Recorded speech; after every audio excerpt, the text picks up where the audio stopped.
Hi, I'm doing something a little out of the ordinary. We are no longer low quality yet. Well, we're still low quality as well, but we're not like. So today, guys, I'm not. We got a setup today. As you may have noticed, I did some redecorating up there. Pretty cool. um, so we're doing something different on the channel today. Instead of ranting about something, I'm going to be ranting about something, but like, but like in like in like a book kind of way. I've never talked about books on this channel before, I think, but I need to talk about this one. So I have read lots of books in my life, and not to brag or anything, but I'm a really good reader. Like, my math skills suck ass, but my reading skills, I have the reading level of a college student, and that is factual. I have had so many reading tests done on me at my school, and all of them over 100 basically. The amount of compliments I get, it's just, I could probably read better than most college students. I could read a book like this big, in not even 2 days. Just depending on how motivated I am. I don't know if I can show the book. Again, I'm very new to the whole book talk thing. I don't think I'll ever be doing this again. I mean, I have the book right next to me. If you, that's the sound of the book. I don't think I will show it because it's from my school library and it obviously has a damn tag on it. And you people don't need to know where I go to school. Like my lip is very chapped. New York weather is hitting hard. So I read a book called Escape from Asylum, and at first I brushed it off because it'd be like grammar mistake in the title. It'd be Escape from the Asylum. So I saw this book a couple times in the past in the school library. I brushed it off because, like, I don't know. I guess fuck, I want to show it. I gotta cover the thing here. So this is the book. Pretty cool, right? See, usually I'm not really into covers like this. I prefer drawn covers. And usually when I see covers like this, it's just cringy, in my opinion. I don't know, something about like the realistic feel about it that I don't like. I feel like most horror books with a cover like that are really cliche and bad. So I'm gonna try to pronounce the author's name here, because this person, I don't think I'm ever gonna read the rest of the series, because this is a prequel to a series. But it's just kind of a good standalone book on its own too. By Madeline Raux. I'm sorry if I'm mispronouncing that. I'm usually really good with name pronunciation, but I can't for the life of me. I know it's gonna be flipped in the camera, so yeah, if anyone recognizes this book, cool. So if you're expecting a huge plot summary, like a really good one, don't. Basically the way my memory works with books is I read it, I really enjoy it, and then I forget it the next day, but I only remember small fragments of it, but I remember just enough to know I enjoyed it. It's that way with Red Scarf Girl. Read it, enjoyed it, forgot half of it, but knew I enjoyed it. And that I had to read that book in 7th grade English, Red Scarf Girl. Very good book. Really good, like, autobiography kind of thing. Really good, basically. Usually I'm not into school books, but that was really good. This year I had to read Flowers for Algernon, which was also good, but my English teacher assigned a bunch of really dumb my English teacher this year sucks. I can make a whole separate rant video on her. But my English teacher assigned a bunch of bad projects that just kind of made Flowers for Algernon just less enjoyables. And I got in trouble for reading ahead, which, if you're an English teacher, shouldn't you be happy that, someone in your class genuinely enjoys reading? Like, I have the highest reading level in that entire class, and she expects me to just not read when I have free time. Anyways, this is a conversation for another day. So this book was about this kid named Ricky Desmond, who's like 17, so not really a kid, more of a teenager, going to a psych ward, an asylum, basically, being horribly tormented and abused, but he's also bisexual. And, at first I was like, oh god, is it gonna beat me over the head with his bisexuality? And to my surprise, it was one of those books that the main character just so happened to be bisexual, and it beat me over the head with him being bisexual, which, thank God. It was only ever mentioned when it was plot relevant, and it was plot relevant, because it was one of the leading reasons he went there. And he fractured his stepdad's wrist. So cool! Just coming from a bisexual. Very cool, very, very decent representation. Not really, I mean, well, at least it wasn't shoved down my throat, basically, because I feel like every other book that I've ever read with, like, LGBT characters, like, beats you over the head with the fact they're LGBT, like, on every other page, just, this is Simon. Simon is into men. Did you know that Simon is really into boys? Simon doesn't like girls because Simon is really, really, really into boys. Simon just loves men. He loves big, sweaty men. That's what I'm trying to get at. So it's really refreshing just to see a book that just so happens to have LGBT characters. So, very cool, thank you. Such a refresher. God, just so nice. I was not expecting to find this absolute masterpiece in my school library, because usually my school library is just really, really cliche stuff. There's an entire section dedicated to LGBT books with one book. One book! And I skimmed it, and it was atrocious. That's all I gotta say. So, yeah. Also, the side character, Kay, or Keith, if you want to dead name her, is transgender, which I just love how they don't outright fucking say that, because, like, I don't know, because I'm assuming it takes place in the 70s, because it's after 1960s, and definitely before the 80s, because I don't think they had mental asylums in the 80s, but I'm not even sure myself. I'd have to look into that.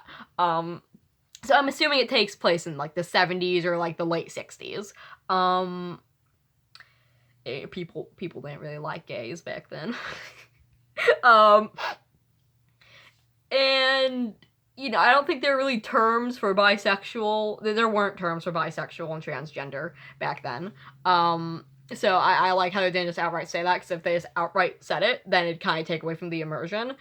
Same way gender fluid wasn't a term back then, but nowadays gender fluid is a term. Same way Kenneth from one of Ghost's OCs is gender fluid, but they don't say that he's gender fluid because it wasn't a term in the 80s. So I just like it when when authors will actually kind of pay attention to the immersion thing.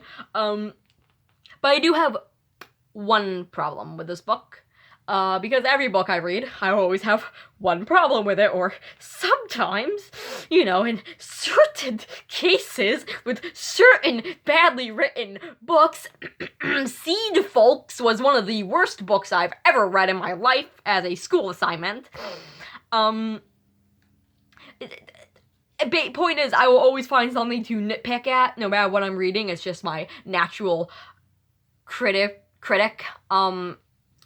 Unfortunately, I have just a very loud, critical voice that never shuts up. So I'm reading something, enjoying it. It's like, they missed, like, a period where period was supposed to go. So I can never really fully 100% enjoy something, but I can enjoy it 99%, if you get what I mean. So my one problem here was, and this isn't a big issue, this is more of a silly issue that I'm probably gonna laugh off in a week and forget about, or maybe it'll follow me to my grave. Ricky had this kid. He didn't have the kid. There was this kid named Merton who he was gay for, and they were very gay for each other. We're talking, like, very gay. And, he got sent to the fucking asylum, and part of the reason why he was there was because of Martin, because the kid was named Martin. I don't know if I said that already. And so he goes to the book, and he occasionally gets mentioned. Keep in mind, this Martin character had no lines, no dialogue whatsoever, and the only thing you ever knew about him was the main character, Ricky, recalling memories of Martin and stuff, and, like, going, like, man, we used to go down to the dock and shit, and he would play his guitar, and I can't sing for shit, and, like, vaguely describing his appearance, And somehow Martin became my favorite character. And by the end of this book, they didn't mention what happened to him. So basically, they lived in Boston, and then Ricky gets out of the asylum, understandably drops his parents because they're shit. His parents are assholes, they're shit, and his mom is incredibly just bad at mothering. You can tell she's the overcaring type, but somehow fails at everything. So he moves to New York. I don't know why you'd ever move to New York, like the city. Please don't. New York is... You don't want to live in New York. New York isn't that bad. I'm just over exaggerating because I'm a New Yorker. If you couldn't tell by the stupid fucking accent. The accent isn't that bad. That is off topic. So basically, the side character Kay, who's the trans one, he like ends up her and Rookie, like they obviously got some romance going on and shit. And I'm glad the romance didn't take up the entire goddamn book. Unlike Ghost Girl, which is one of the probably worst in Seed Folks, now that I'm just remembering that book's awful existence. That was labeled as a horror book, and it was just really shittily written Christian teen romance, except the girl's a ghost. So, yeah. That I can save that for a whole nother video. Basically, if you ever come across a book called Ghost Girl, don't read it. It'll ruin your life. Because I swear to God, I needed to bleach my eye. I didn't, luckily, but I felt like I needed to bleach my eyes after reading that. So this book was quite refreshing to see a horror book with romance aspects that that wasn't the entire aspect of the book! And it was actually plot relevant and only popped up when it was, needed or called for. So, pretty good writing, if I say so myself. And I personally enjoyed this book. I'm doing a shit job explaining, but yeah, so him and Kay are, in love and shit. And at the end, we have the epilogue, and that's when Kay is getting off the bus in New York to go live with him, and there's no signs of Martin anywhere. It doesn't mention what happened to Martin after the book ended. It didn't mention, the epilogue takes place a year after the main story, because I'm pretty sure that's how most epilogues go. And, he's moved into an apartment in New York and works as some guy in a fucking jazz bar or some shit, I don't know.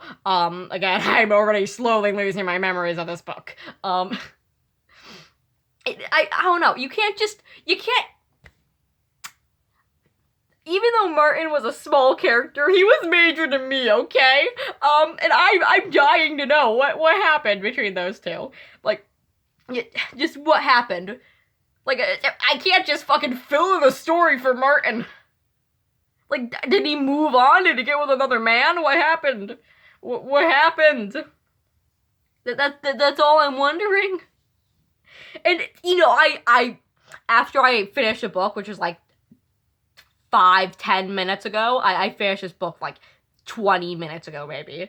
I was scanning the book for anything about what happened to Martin. I was talking about, I'm talking, reading the very back of the book, really peering into the pages. Maybe what happened to him is written in invisible ink, and I just have to look really close to find out. But there was nothing. And that is my one problem with this book. The very minor character that had no dialogue, and no interactions with anyone in the book aside from in Ricky's memories is my favorite character, and I want to know what happened. I want to know what happened because they didn't tell us what happened to him after the book. I have no eyebrows right now. And it was I was sitting there. I'm just sitting there what happened to Martin? What happened? Because, you can't just suddenly have him into Kay and then just ditch Martin and not tell us at least what happened between the two, considering Martin was one of the leading factors of the reason of him going there. Fuck you, Martin! Fuck you! So yeah. aside from the Merton drama, this was a pretty good book. I'd like on the Shitmobile ranking system. I'd give it a 9 out of 10. The 9 out of 10 is because they didn't tell me what happened to Merton after the book. And the actual reason is it could be a little hard to follow at times, but other than that, it was really good. The pictures are definitely unnerving, which is good for a horror book. They are from real asylums, apparently, so, yeah. And personally, I'm fine with that. I don't understand, like, I know why people get their panties in a bunch over, like, real photos of real people being tortured in books and games and stuff. Personally, I don't mind too much. Yeah, that I don't care that much. But yeah, that was just kind of my little recent book adventure. I'm definitely planning on making a whole another video on the Ghost Girl story, because that was one of the worst books I've ever read in my life. And keep in mind, I read that in 5th grade, so I'm not gonna remember it very well. I just remember all I remember is sitting there at the table. It took me, like, over a month to read this book because it was just so painful and I just did not want to read it, but it was the only thing I had to read. I just remember sitting there at the table like, what the hell is this? The entire time. And, I might just go on a little tangent here. There was this scene in it. There was like a fucking implied sex scene that went on for not 2, not 3, but 7 pages, and it was just pure, badly written romance and an implied sex scene between random character who no one cares about and random character no one cares about too, who is the mean popular girl, but she's random character that no one cares about. Apparently she was a main character though. Oh, and then there's some weird goth girl that can talk to ghosts. And she sees the main ghost girl character. Again, I have to save this for a whole nother video. But I just remember skipping half of the pages in this book because it was just really badly written romance. In the end, it was super fucking confusing. Like, apparently all the ghosts ascend to heaven, and then for some reason the people there decide to start a cafe where the ghosts all ascended to heaven. And this book had the audacity to have 2 other sequels to it. Two. This book never should have gotten any sequels, but it got 2 sequels. I do not understand how fucking Ghost Girl got 2 sequels. One of the worst books I've read. In my school, like my other school in 5th grade, had the audacity to put that in the horror section when it should have just been in the romance section, because that's all this book was. There was nothing scary about this book. This book had me on the edge of my seat, like, the entire time. That is a horror book. Ghost Girl is a shitty romance book that should never be sold in stores or libraries anywhere across the world. So, little tangent over. I hope you enjoyed this. I actually kind of enjoyed making a little book video because I love reading. It's a passion of mine. I got super depressed last year and super depressed the year before that, so I wasn't reading very much for those 2 years, but I'm still very good at reading. Point is, I have a whole lot of books that I've read and would be very pleased to talk about. I did try to read Murder on the Orient Express once and just could not understand anything, but that was because I was in 5th grade and I was depressed. Why was I depressed through half of my grades? Don't worry, I'm depressed this year too. Teenagerhood. But yeah, that was just a little video today. I'm doing well, I'm doing dandy. This book feels like a godsend. I finished it in 2 days. Not even. I got the book yesterday, so not even 2 days. So really good book.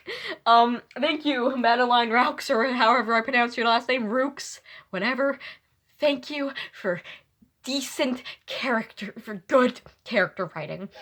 Thank you for just having characters who just so happen to be LGBT, and it's not their whole goddamn personality. Just, thank you. Thank you so much. Anyways, that's all I had to say. Thank you. Bye.